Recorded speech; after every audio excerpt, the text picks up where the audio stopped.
Hey, what's up, everybody? My name is Michael, or Kiratze Online. Hopefully, you guys are having a great day as usual, and I am here with a VoD review, something that I hope to do actually in the future for my channel in terms of content creation. So if you guys do have Overwatch VoDs you would like me to review and critique on, feel free to let me know. Send me them in a video file or a personal message. There's actually a website called Flow Feedback, I believe. That's in alpha right now. It's a really, really cool way to review VoDs. You can draw on the screen and stuff like that and leave notes. So you can do that through uploading it through YouTube and then just uploading it to Flow Feedback from YouTube. So you just have to put in the YouTube link. So feel free to send me stuff. If you guys are curious about my rank, I just passed Diamond rank just recently, and I'm steadily climbing. I haven't really had any huge drops or loss streaks, which is nice. I generally have a 3 loss rules to prevent that, so if I lose 3 games in a row, I just quit for the night or take a very, very long break. Prevents tilting and stuff like that, and one of the biggest indicators of win and loss, ranking up and ranking down, is actually your streaks. So getting on win streaks is the best way to rank up, and loss streaks is the best way to lose your rank, because you do actually lose more points when you are on a loss streak. Yeah, I hope to do some more of these in the future. This one is for a McCree player called Recess. I main McCree, so I'm happy to give out tips and tricks for that. And yeah, he's really looking to improve some of his McCree gameplay. So we're going to talk specifically about his McCree gameplay. This is actually the 4th time recording this because I've tried uploading multiple versions to YouTube. They just wouldn't take it. Not really sure what's going on, so I changed the file format. Hopefully MP4 gets better upload than AVI, so we'll see how that goes. And also I'm going to try to keep it nice and concise, since my other videos ended up being usually like at least 20 minutes long, so I'm going to try to shorten that up a little bit. We'll skip around. I am going to mainly focus on just the defensive aspect of this game, because most of the improvement for Recess is his just general technical play as McCree, his aiming, positioning, stuff like that, but also just an improvement on vocalization, communication, and game sense is another big factor, which is which is something that everyone should learn in general when trying to play the ladder, especially in solo queue. So that is going to be that. I am going to mention some things about the team that he's playing in, his randomized team, just because some of the points can pass over to other games. But overall, we will specifically talk about certain uses and certain points of this McCree gameplay. So let's get to it. You can see the rating up here. So the average rating, I believe Recess's high was 2,500. So he just got to that plat threshold before having a pretty heavy loss streak, which can happen. Loss streaks and win streaks do happen. So we'll just make a note about the team comp here. So right away, defensive team comp with a Bastion. Bad idea. Let's just say that. It's a bad idea. Now, in the Platinum, Gold level, defensive Bastion comps are actually all right. They're perfectly fine to use because they can dominate a game. The reason for that is players just aren't skilled enough or coordinated enough together to, in a solo queue game or even a mixed group game, be able to deal with a Bastion comp. It takes a lot of coordination, but when you know how to take out the Bastion, it is actually really, really easy to. You just need to find the right counters. Also, just not trickling in, stuff like that is perfectly fine. Additionally, having an extra healer would have been nice if you are doing this team comp, because it allows Mercy to just stay by the Bastion, stay by the Reinhardt, who should be shielding the Bastion, FYI, which I don't think happens in this game very much. Because you are on that Bastion game plan. You have to keep that Bastion alive, because the Bastion has the ability to actually just wipe a whole team if they're not careful enough, and so you really are all in on that game plan. Having an extra healer would have helped alleviate some of that stress from having the Mercy travel across the map to go to different allies to heal them, rather than her just being able to stay safe behind the Reinhardt shield with the Bastion and keep them both topped off, as well as damage boost the Bastion. So in terms of positioning, it's not too bad here. This is just specifically for Hollywood. Don't group up here. This is a terrible spot to fight in. When the fighting actually does start, this is a choke point. Really, you want to be back to where the limo is, and you really want to be holding the high ground, have someone up here being able to take pot shots generally, or have a Reinhardt up here protecting that DPS player is always nice to have. Being up in this choke point makes it really, really tough for your Bastion to actually view what's going on, and putting him in a corner, which is what you guys end up doing, is a really, really bad thing to do. So this is why vocalization is really important. Don't be afraid, Recess, to be a little more vocal. You do make some call outs, but generally you want to be as vocal as you can. And this goes for anyone. Communication is key. Communication is going to be a large portion of how you win matches. And not having that communication is very, very bad in the long run. So this choke point, you guys are generally just not... You're making it harder for the enemy to push up, which is nice. Like, that's what you want to do. But they have the advantage, and you playing up this aggressively is not going to help anyone. Because you playing up this aggressively means they'll have the advantage if they... Because this allows them just to play more aggressively than they normally would. If you get a pick on them, their spawn's just right there. If they get a pick on you, you have to run all the way back to the spawn. Now, you do have a symmetric... But you don't have a symmetric teleporter up just yet. So you can see just during this whole first little bit of the fight, your Bastion's just a useless 6th player. He's not doing anything. Even just having the Bastion up on top of the building with a Reinhardt would have been much, much better because he can have view down the road. He can cover all portions as they come across. He can start taking out a lot of things, and you have the high ground especially, which is very, very important. Having everyone up on this building is much, much better, and it allows you to also fall back a little more effectively if they happen to push through here.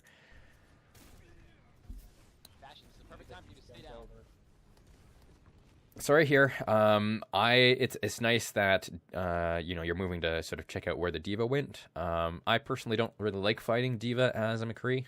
Close up, she's gonna dominate you. She can eat your flashbang, eat your fan of hammer. You want to be about medium to long range of her, and you just want to make her use up her matrix shield, and then she's really, really easy to headshot. So just do that. This is a nice pick on Pharah right there. Really, if you see a Pharah and a Mercy on their team, your goal is to take them out. Make sure they can't do a pocket Pharah combo, which is generally Mercy just staying up in the air with the Pharah, just damage boosting her, keeping her topped off. You want to be able to dismantle those kinds of plays, and your aim can use a little bit of work. You do have some nice plays, just like that flick shot on Pharah earlier, but in general, you're not really consistent enough with your aim, so definitely get into an Anabot game if you want to, or just go into quick plays and really focus on flick shotting, tracking people. That's really, really important. If you don't know, if you go to custom games, put 6 Anabots on the other team, make it 200% damage modifier, 50% health modifier, headshots only. Anabots can't headshot you, so they can't do damage to you, and it just allows you to practice hitting them in the head and really trying to focus on small targets. So it's a really, really nice way to just warm up and practice. So right here is one thing that I noticed. This happens a couple of times or a few times in the match.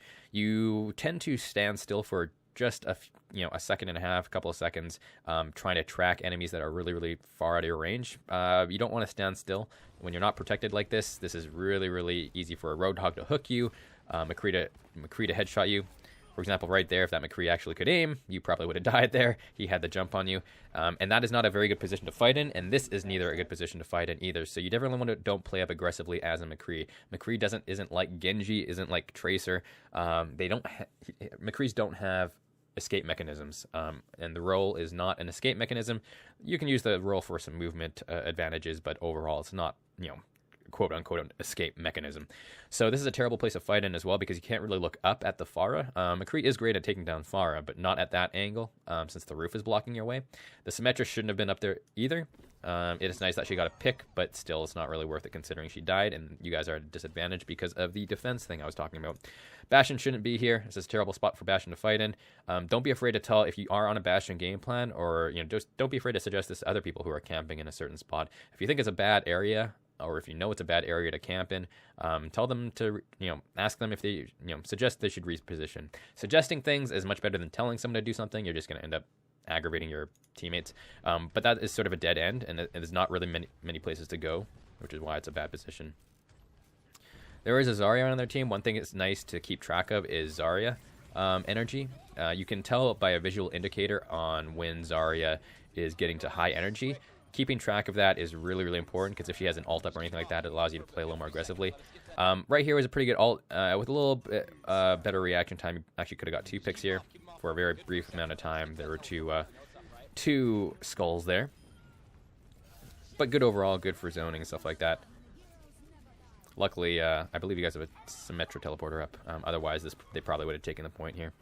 So right there, that roll into the med pack, something a little minor, but still really, really important overall to learn.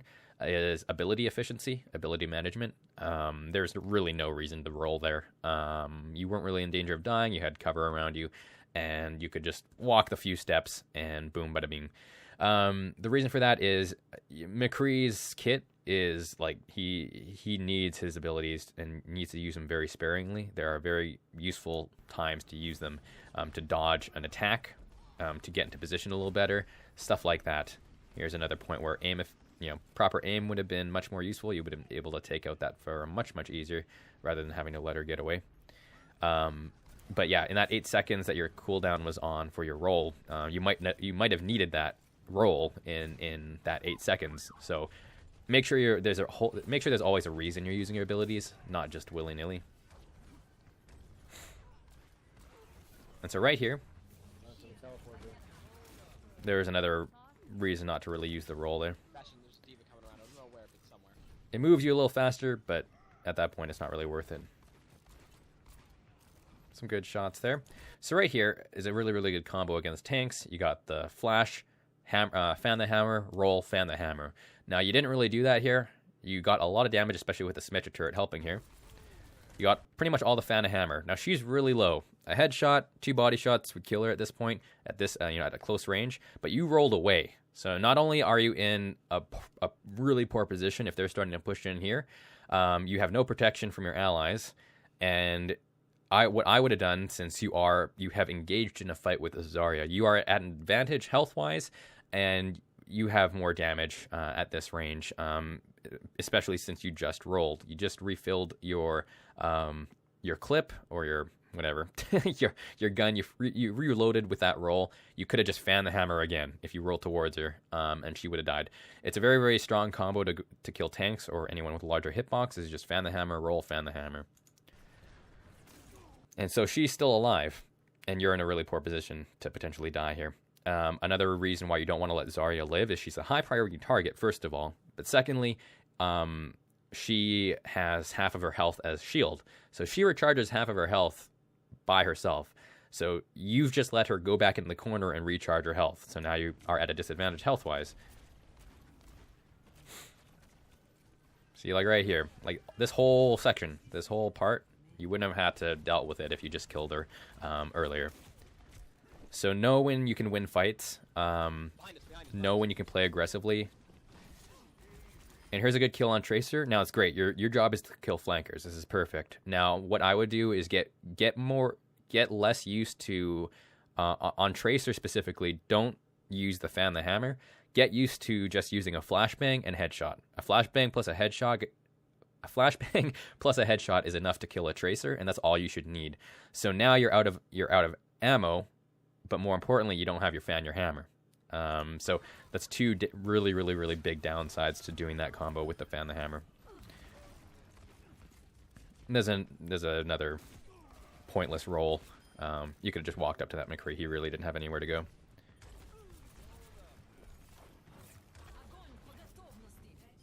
Good kill on Zarya.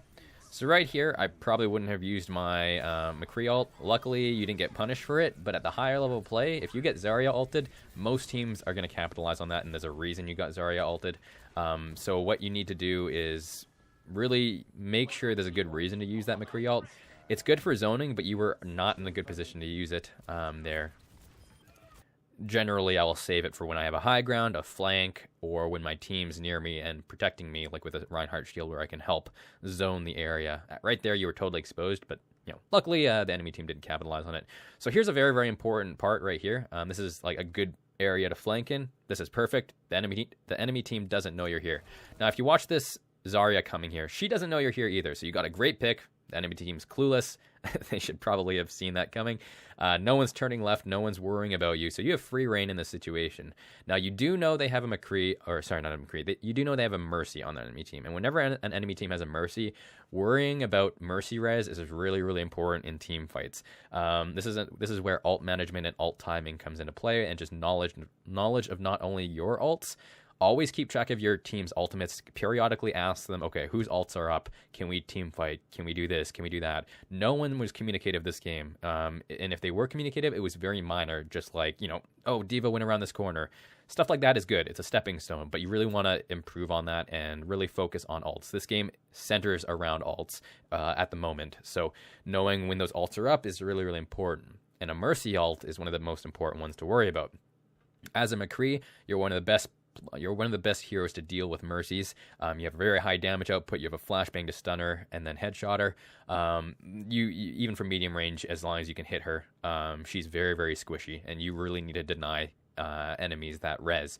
Otherwise, you can potentially lose team fights, and in the higher levels, it can potentially lose you games. So right here, what you should have done, I believe you heard a tracer moving around in this building or somewhere to the left, which is why you turn and move back down the alleyway like this. You walk down. There's really no reason to do this. You should have played more aggressively, and you saw that the Mercy was there, or the Mercy was coming up, and the team didn't know you were there. Now, did you hear just what happened there? So you guys just got two great picks here. You guys killed the Zarya or the Zenyatta, and I believe you guys killed their McCree. Yeah, in the top right, the Mercy killed the McCree. I have no idea how that happened, but you guys got 2 picks. This is perfect. The game's counting down. Like, the match is almost over. This is like a perfect spot for you guys to just clinch the win and to ensure you guys have that win. Now, the enemy team doesn't know you're here, so I would have just kept walking, because Mercy is a very, very high priority target when a team fight's about to happen. So moving up, Zarya doesn't know you're here. You could flashbang right around here as you got up to the car, and Mercy would have been stunned, headshot her, bada boom, bada bing, or even fan the hammer, and she would have died. Obviously, you're at lower health, but that's only because you're shooting here. Or you're at low ammo because you're shooting the shielded D.Va or whatever. So at that point, Mercy would have been right by the car. She would have been flashbanged. You could have killed her, and you would have denied them that res. But because you moved down here, you just heard that res. She just rezzed 2 of her teammates, and Mercy res, even rezzing 2 people can be very, very impactful in a team fight. If their team was competent enough, and because you guys are in not a very great position, they might have been able to overtake this point, and they could have, got that point. Luckily, your team had ults up and was able to capitalize on things still. But at the higher level play, that's not going to happen as often. If a Mercy reses and gets like a 2 or 3 man res, that can mean the difference between winning or losing that team fight and losing the game. And right here, another point of just accuracy, also knowledge of when you can actually fan the hammer. So these shots, like at this range especially, you shouldn't be missing these shots. And that whole fight wouldn't have happened if you just 1-2 shot her. But it went to overtime, and you guys still won it, luckily. But obviously, improvements to be made. But in general, I would say the biggest things to focus on is being more vocal. Try and always be the person in solo queue to be the most vocal. Getting more game sense and experience just comes from playing it. But it's a very, very important skill to have, and alt economy is such a huge aspect of this game that not many people will actually do. I make it a point to be the one to actually always ask when alts are up, or if we have a feeling on when the enemy's ults are up, or if enemy ults have been used recently. It definitely dictates on when you guys can push, when you guys can be aggressive, when you guys should fall back, or how you guys should position yourself for an upcoming team fight. So that is that. Like from a technical standpoint, I mean, you're perfectly on your way. Your positioning was fine in a lot of spots. I think the one thing is to stay with the team a little more, stay with the Reinhardt a little more. McCree is much a team DPS person. He's not like a Tracer, like a Genji or Reaper. He doesn't like to flank. He's more like Soldier 76, who likes to stay with the team and can put out consistent DPS that way. So. So additionally to that, positioning with, it's just something to work on, something to keep in mind, and also your aiming. Like I said, try to do those Ana bot custom games, or just in quick play, really focus on just worrying about aim. The best thing to do is just to do baby steps on one quick play game, maybe focus on aiming, another quick play game, or in your competitive matches, focus on communication and worry about those kinds of stuff. If you can, it's nice to find a duo queue partner. Having someone that you're comfortable with in ranked is always a nice thing to have. But that can sway your rankings and stuff like that sometimes. Just make sure you actually trust that person, and you're confident they can do well in their position. But overall, I think you're definitely on your way. It seems like you just had one of those bad loss streaks. The important thing is just try to stay positive. I know it's easier said than done, but it's just a game at the end of the day, and you've obviously gotten to the platinum rank. So there's no reason you can't push through that just with a little more work, a little bit more fine tuning. But I definitely think you're there, Recess. Hopefully I wasn't too critical. I like to talk a lot, as you can obviously tell. I'm a pretty thorough person when it comes to this stuff, but I like to be fairly critical with my strategy, I guess. But hopefully you guys enjoyed this as well. Let me know if you guys have any VoDs to review. Again, check out Flow Feedback for a website if you want to upload YouTube videos to that. All you need is the YouTube link for that, and it would definitely I'm interested in using that to do a little bit more VoD review stuff. But anyways, thanks for watching, guys. Hopefully you guys enjoy this, and hopefully you guys have a great night, day, or morning wherever you are, and I will talk to you guys later. Thanks for watching.